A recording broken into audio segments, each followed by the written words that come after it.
Halo semuanya, selamat datang di channel Miko. Saya berdoa semoga teman-teman semuanya dalam keadaan sehat dan tidak kurang suatu apapun. Nah, hari ini saya mau ngasih tahu ke teman-teman, ya berbagi sharing ilmu gitu, cara mengecek Honda Brio Matic. Jadi di depan saya ini ada Honda Brio Matic tahun 2020 ya.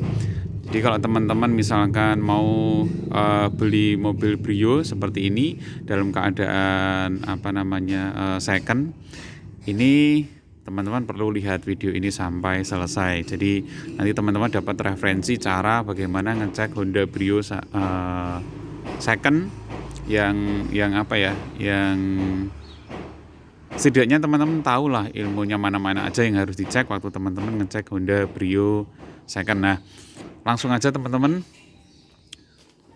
Pertama kali sih yang dicek ini. Jadi kalau saya biasanya ngecek bodi ya. Jadi bodinya itu ini teman-teman. Ini kan ada garisnya nih. Garis apa ya? Antara kap mesin sama bodi ini kan ada garisnya ini, titik temu gitu ya. Titik temu ini ada space, ada garis space ini seperti ini. Nah, ini usahakan dari sini teman-teman ya. Dari sini sampai sini tuh sama. Ya, ini kanan kiri semuanya dicek. Saya biasanya gini dulu. Nah, ini dicek dulu. Kalau lempeng seperti ini kan lempeng nih teman-teman. Lempeng terus jaraknya ini sama. Jarak antara ini sama ini tuh sama. Entah titik temunya tuh sama. Itu yang pertama. Nih yang kayak gini juga dicek. Semuanya dicek dulu. Saya biasanya gitu teman-teman. Saya puteri semua. Ini dicek dulu. Ini juga dicek semuanya. Setelah oke, baru kita lihat bodinya. Jadi bodi itu biasanya saya ngelihatnya ini teman-teman. Pernah dicat apa belum? Itu saya lihat detail, saya raba, ini kan kelihatan kulit jeruknya itu antara sepetan sama gawan pabrik itu sama. Kok sama? Apa beda? Maaf teman-teman. Bedanya tuh gini. Kalau yang sepetan itu biasanya agak-agak kayak yang gerejul-gerejul itu nggak teratur gitu loh. Gerejul-gerejulnya cacetan ini nggak teratur. Kalau ini dari pabrikan itu halus teman-teman, lus gitu. Kalau yang dicat biasa, maksudnya udah repair gitu, gerujung-gerujungnya kelihatan. Ini kan halus nih ya, ini halus. Kalau yang repairan tuh udah kayak kulit jeruknya tuh agak kerutannya tuh agak tebel gitu loh. Itu untuk bodinya dilihat. Ini natanya ini. Ini yang dicek itu biasanya bodi kanan kiri dari sana. Ini dicek. Nah, terus yang agak fatal sih kalau saya biasanya dari ini teman-teman, lambung pintu ini saya cek. Tapi kalau bumper kayak ini, bagian bawah ini repair gini ya biasalah. Maksudnya mobil dipakai di jalan pasti ya nggak seru, itu ya biasa gitu. Setelah itu kita lihat kap mesinnya.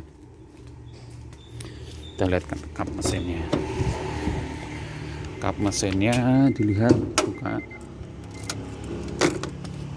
dibuka, kita lihat ininya ruang mesinnya. Waduh, sebentar teman-teman, ini harus nggak ada kameramen, direkam sendiri soalnya jadi agak repot.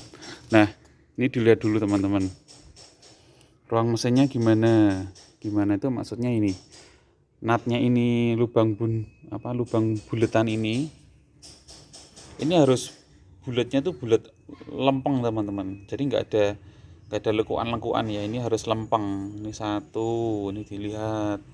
Terus ininya teman-teman, ini ketokan ini tidak boleh tidak kelihatan. Maksudnya ini kan ada gerujul-gerujulnya nih, ya kan? Gerujulnya nih di raba ini ada gerujulnya lah, ini dipegang gini kan. Ini kan halus ya, ini harus ada gerujulnya. Ini kan tokan pabrik ini.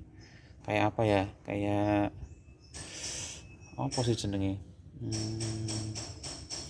ya capnya pabrik lah, supaya antara sambungan ini sama plat yang di dalamnya. Jadi kalau ini sudah nggak kelihatan berarti sudah pernah didempul. Tuh ini bulatannya dicek semua, dicekkan semua. Terus lihat tulang dalam. Nah ini teman-teman, ini dilihat nih tulangnya dalam itu. Kalau ini tuh sudah meleok-meleok, nah ini biasanya sudah di repair karena sudah laka, sudah terjadi tabrakan gitu, tabrak depan. Setelah itu dilihat bawahnya itu mesinnya. Nah ini kalau masih ada coretan-coretan seperti ini dari pabrikan, ini masih orisinil nih teman-teman, masih baru ya gitu. Terus dilihat, oh ya ini mesinnya ini teman-teman. Jadi mesinnya ini ngeceknya sih gampang, maksudnya perawatannya yang kemarin-kemarin itu orangnya gimana itu dicek gampang kan. Biasanya orang tanya perawatannya gimana Pak, oh ganti oli rutin dan lain sebagainya lah, kita cek aja dari sininya. Oke Mas, paket.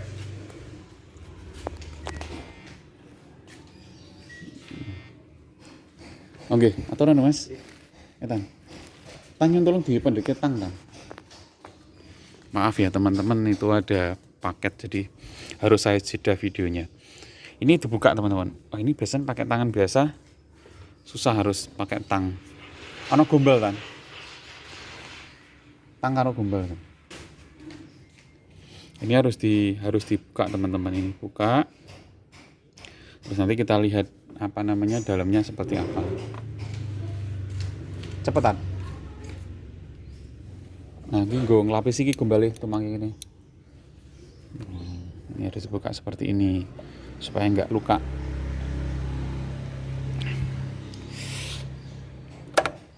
Tuh, ya, sini.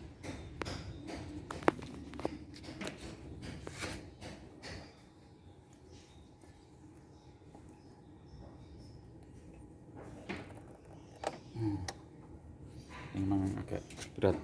Memang harus ada kameramennya sih teman-teman. Jadi apa namanya, agak repot kalau video sendiri seperti ini. Nah ini dilihatin teman-teman. Jadi mesinnya dilihat, dibuka kayak gini. Ini dalamnya ini kalau apa namanya tidak ada kerak ya. Biasanya kan ada keraknya hitam itu. Kalau nggak ada kerak seperti ini berarti orangnya nih servis rutinnya bagus nih. Setelah ini dilihat yang sebelah sini. Nah ini dilihat ini kan nggak ada keraknya hitam, jadi kayak lendut itu teman-teman. Orang Jawa bilang itu kayak lendutnya di sini ngetel gitu. Itu berarti ganti olinya telat-telat. Kalau yang seperti ini ganti olinya bagus nih teman-teman, rutin dia, benar-benar rutin. Jadi kalau orang yang ngomong saya ganti olinya rutin, nah ini dia benar-benar rutin. Sebentar saya tutup lagi, aduh ini harus kencang ini enggak ini udah. Nah setelah itu kita hidupkan mesinnya teman-teman. Berarti itu tadi ya catatannya ya, ganti olinya rutin. Terus kayak gini-gini nih dilihat ini apa namanya, ada karat apa enggak, itu dilihat biasanya kolong-kolongnya gitu. Nah ini kolong-kolongnya seperti ini dilihat. Setelah itu kita hidupkan mesin teman-teman.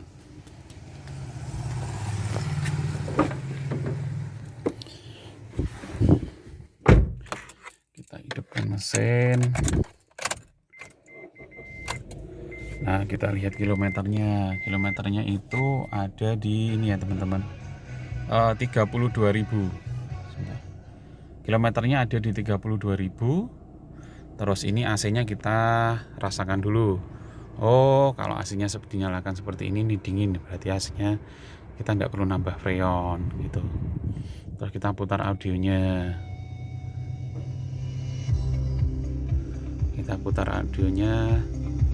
Suaranya masih oke, masih bagus. Ini berarti audionya masih layak gitu ya. Setelah itu kita coba nih. Nah, ngecek apa ya, kaki-kaki itu gampang teman-teman. Ini pada posisi seperti ini setirnya digerakin gini, ke kanan ke kiri, ke kanan ke kiri gitu ya. Jadi ini diginikan. Ini kalau ada suara mak greglek gitu, wah itu pasti ininya, kaki-kakinya itu paling enggak IPS-nya. Kalau ini kan mobil Brio ini kan penggerak mobil depan teman-teman, jadi biasanya ada umurnya ringkih itu IPS-nya itu tiap 5 tahun harus ganti atau repair gitu ya. Jadi ini digerakkan gini aja, nah kalau glek gitu ya itu berarti sudah harus repair. Tapi kalau ini kan masih bagus nih, nggak ada gerak, nggak ada suara apa-apa, masih oke. Nah itu tadi bodi sudah, mesin sudah, terus tadi apa ya, nat-natannya sudah, terus audio sudah. Ini bagian setirnya di kaki-kaki apa IPS-nya sudah dicek. Jadi nggak perlu sampai nglongsor sampai di bawah-bawah gitu. Kalau saya sih jarang ya seperti itu. Kalau mobil-mobil di bawah tahun 2000 berapa ya, 2010 lah, saya masih agak gelongsor gitu. Tapi kayak gini sudah dilihat aja bisa. Ini setirnya sudah. Nah ini kan kilometernya 32.000 teman-teman, 32.000. Kita lihat nih, kilometer 32.000 bannya sudah ganti apa belum, kayak gitu, supaya kita tahu nih, setidaknya kita punya gambaran untuk meraba bahwa kilometernya ini itu tidak di set, tidak diputer gitu. Kita lihat dulu ya, yuk kita lihat bannya. Nah mesinnya nggak usah dimatikan, teman-teman. Jadi nanti kalau mesinnya dibiarin nyala seperti ini, kita tahu nih, oh suara mesinnya gimana, apakah sudah dinyalakan beberapa saat berubah apa enggak gitu. Nggak usah dimatikan mesinnya. Ini bannya, ini kan tahun 2020 pemakaiannya, NIK-nya 2019. NIK 2019, pemakaian 2020. Nanti saya tunjukin STNK-nya. Nih. Ini masih benar ya, teman-teman. 2019. Tanggal 4 bulan 6 nih. Nah, dulu di bannya 19. Yang sebelah sini juga 19. Oh ini agak kebalik tapi ini 19. Keempat-empatnya dicek semua ya teman-teman, keempat-empatnya dicek semua. Nah kalau sudah apa namanya, sudah dicek semua 2019, pemakaian 2020, kilometernya 32.000 ya masih so far sih, maksudnya wajar gitulah ya, masih oke lah, masih nggak apa-apa. Ini suara mesinnya juga nggak berubah, nggak ada ngeletek-ngeleteknya. Ini standarnya mobil Honda ya, ini suaranya standar masih bagus. Terus kita lihat ini nih teman-teman, ini ada kayak apa ya, kayak karet kayak sealer gitu teman-teman, kayak karet sealernya gitu. Nah ini dilihat ini teman-teman di kapnya ini.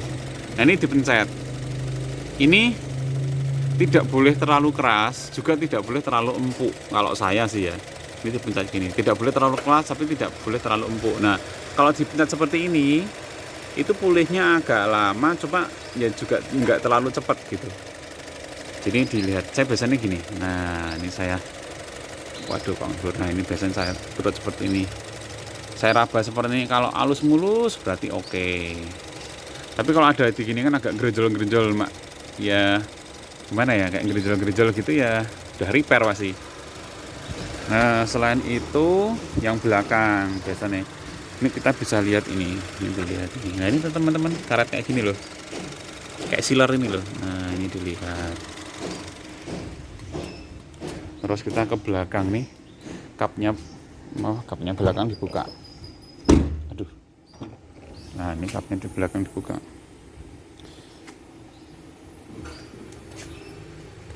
Nah ini bisa dilihat, kapnya belakang ini kalau dipencet nih sama kayak di depan tadi, ini dipencet. Ini pencet gini teman-teman. Nah, ini masih oke nih. Ini semuanya ini diurut semua. Nah, ini diurut masih oke nih, belum pernah ada tabrakan di belakang. Nah, kotor biasa lah. Nanti di salon beres. Nah gitu. Terus ininya teman-teman, ini kan ada karet nih. Nah karetnya dibuka, tarik aja, ini tarik. Nah ini karetnya dibuka, ditarik. Nah ini kalau seperti ini bagus nih. Ini belum pernah terjadi laka ini. Waduh, ini masih bagus sih. Belum pernah terjadi laka. Ini loh teman-teman, ini dilihat ini. Kalau sininya karatan gitu, saya biasanya saya tarik dari sini ya. Misalkan di sini saya nemu karat gitu ya, kayak karat kecil gitu. Biasanya langsung saya tarik dari sini. Dari sini saya lepas semua sampai sini teman-teman. Nah, jadi saya lepas semua. Saya liatin tuh. Di apa namanya? Di semua lingkaran ini, lingkaran bagasi ini ya teman-teman. Jadi semua lingkaran bagasi ini saya cek semua. Ada motor lewat. Bentar teman-teman. Ini ada lingkaran ini saya cek semua nih. Karetnya saya lepas semua. Terus saya lihat apa ya, toknya dari pabrik ini sudah hilang apa belum. Kalau satu pun kalau misalkan satu gitu ya, satu sudah hilang, satu pun gitu sudah hilang, itu biasanya saya agak berpikir ulang ya teman-teman. Masih saya cari opsi yang lain gitu, karena sudah pasti pernah nabrak gitu. Nah, kita lihat banget. Nah ini dilihat teman-teman. Biasanya ini teman-teman, ini kalau dempulannya ini kan masih pabrik nih, kan kelihatan dempulan pabrik. Kalau ininya itu sudah dicat, wah ini sudah pasti dari apa namanya body repair, sudah pasti pernah nabrak dari bengkel body repair itu. Ini ban serepnya juga dicek, ban serepnya juga jangan sampai lupa dicek tahunnya tahun berapa gitu, masih tebal apa enggak itu sekiranya itu. Terus oh iya, kelupaan teman-teman, kalau mobil plat B ya, apalagi Jakarta ini tadi mesinnya sudah oke ya, sama dengan dulu supaya suaranya nggak masuk ke video. Nah kalau mobil Jakarta itu memang rawan banjir ya, jadi memang harus betul-betul ekstra milihnya. Kalau di Semarang seperti tempat tinggal saya juga sering ada banjir, karena di bawah itu tanggul jebol dan lain sebagainya. Itu yang harus dilihat ini teman-teman. Jadi teman-teman melihat bagian dalam ini, terutama yang paling gampang sih kayak gini, kayak baut-bautnya ini ya teman-teman. Ini kan ada baut, kelihatan nggak? Ya ini baut. Nah kayak baut-baut kayak gini itu dilihat. Kalau ada karatnya, terus di seperti ini bludernya itu ada lendutnya apa ya? Kayak tanah ya, tanah bawaan banjir itu kan kelihatan. Kalau dari pabrikan kan bersih seperti ini. Kalau yang sudah kena lendut itu biasanya agak-agak apa ya, agak coklatnya lah gitu, kayak debu kering lah, debu basah terus kering gitu. Terus dilihat joknya, ini kan belum pernah terendam banjir, masih bagus. Terus satu lagi lihat sebelah sini teman-teman, dalam ini. Nah ini dilihat nih, kalau dalamnya ini sudah karatan, dalamnya sebelah sini udah karatan, wah sudah pasti sudah kena banjir. Ini kan masih bersih nih teman-teman, ini bersih ya, masih bersih, semuanya masih oke. Ini masih bersih, nah, ini masih bersih semua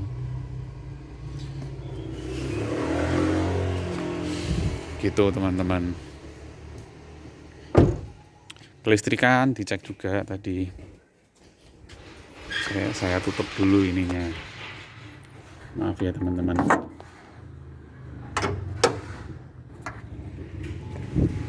Nah, saya biasanya kalau apa ya namanya, kalau nutup kap mobil itu saya nggak pernah sini teman-teman, nggak pernah saya ini terus saya tekan glok gitu, nggak pernah. Masih saya lemparnya seperti ini. Nah gitu, supaya apa? Supaya ininya itu nggak dekok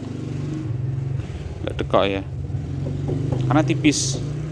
Plat mobil sekarang itu kan memang dirancang untuk siap insiden, jadi tipis. Nah, kira-kira gitu teman-teman cara pengecekan Honda Brio yang simpel. Saya kira sih yang review cara ngecek mobil itu di YouTube banyak ya yang jago, maksudnya yang pintar-pintar dibanding dengan saya. Yang sudah apa namanya, banyak yang pintar lah gitu. Jadi itu hanya sebatas review singkat saya. Mudah-mudahan sih bermanfaat ya bagi teman-teman, mudah-mudahan bermanfaat, terus bisa menambah referensi teman-teman yang lagi bingung nih cara ngecek Honda Brio gimana sih kalau misalkan mobil second gitu. Kira-kira seperti itu teman-teman. Oh iya, lupa. Ininya apa? Matic-nya nih teman-teman. Ngecek matic-nya. Waduh, lupa nih. Kelupaan, maaf. Masalah reviewnya di pinggir jalan, pada lewat-lewat gitu jadi lupa saya. Nah, ini ngecek matic-nya nih teman-teman. Saya biasanya ngecek matic-nya caranya gini teman-teman. Ini kan persnelnya itu kan P R N D S L ya. Jadi ini handrem kita tarik, ceklek ini, terus persneling kita mundurkan. Nah, kita lepas remnya. Jadi pertama kali tadi gini ya, mesin dihidupkan. Ini mesin dihidupkan ceklek, ini dihidupkan. Setelah hidup, remnya diinjek itu. Ini kan saya nginjek rem. Nah, ini remnya diinjek. Terus jangan dilepas ya. Terus ini tarik ke gigi R. Nah, terus handremnya ditarik. Ini pol ya teman-teman, handremnya pol. Nah, ini dilepas saja. Nah, ini kalau ada suara dedet. Wah, itu biasanya matic-nya udah kena teman-teman. Jangan dibeli, cari opsi yang lain. Gitu. Terus ini tarik ke gigi D. Nah, ini perpindahannya dari P R N D S ini harus smooth. Smooth itu maksudnya halus teman-teman. Jadi nggak ada duk, nggak ada nyendal gitu ya. Harus smooth, harus lembut gitu. Nah, ini harus tarik, ini harus lembut. Jadi mesinnya nggak nyendal gitu loh teman-teman. Tahu ya. Jadi matic-nya kalau yang masih smooth itu belum kena. Gitu teman-teman, maaf nih tadi sudah mau saya tutup videonya tapi saya kelupaan cara ngecek matic-nya seperti apa gitu. Kalau untuk detail yang mesin matic-nya nanti pengecekannya saya akan buatkan video di season yang lain. Terima kasih teman-teman sudah melihat video saya. Semoga teman-teman selalu dalam keadaan sehat dan bisa bersyukur dalam segala keadaan. Terima kasih, sukses dan salam hangat buat keluarga teman-teman semuanya di rumah.